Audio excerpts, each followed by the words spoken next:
Hello மக்களை, welcome to my channel. இன்றைக்கி நம்ம என்ன பார்க்க போகிறோம்னா, டாடா ஏசி ஓட்டுறது எப்படின்னு சொல்லிட்டு நம்ம இன்றைக்கி பார்க்க போகிறோம். அவங்க வீடியோக்குள்ளே போகலாம்.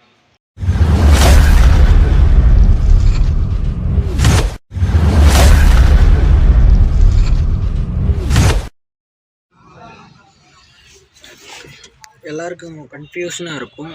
ஃபஸ்ட்டு நான் சொல்ல போகிறேன். இது வந்து ஆக்சிலேட்டர், இது வந்து பிரேக்கு, இது வந்து கிளச்சி, இது வந்து கியர் நியூட்ரலில் இருக்குது. இப்போது இது வந்து ஹேண்ட் பிரேக். கியர் வந்து உங்களுக்கு எப்படின்னு நான் சொல்ல போகிறேன். மொத்தம் வந்து டாடா ஏசியில் மொத்தம் வந்து 4 கியர் இருக்குது. அந்த 4 கியர் என்னென்னா பார்க்கலாம் வாங்க. டாடா ஏசியில் மொத்தம் 4 கியருங்க. அந்த கியர் எப்படி போகிறதுன்னு நான் ஃபஸ்ட்டு உங்களுக்கு காட்ட போகிறேன்.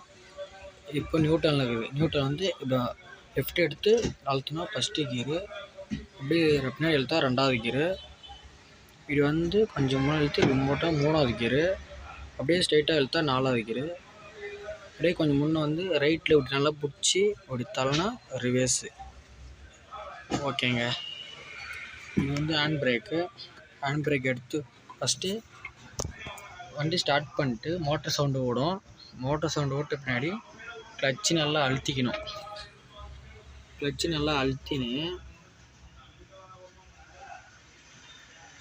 ஃபஸ்ட்டு கியர்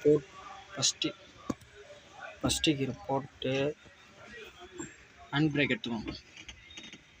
ஹேண்ட் பிரேக் எடுத்து விட்டு தான் வண்டி லைட்டாக கால் வந்து லைட்டாக இப்படி பொறுமையாக மூவ் பண்ணி ரேஸ் கொடுக்க ஆரம்பிக்கணும்.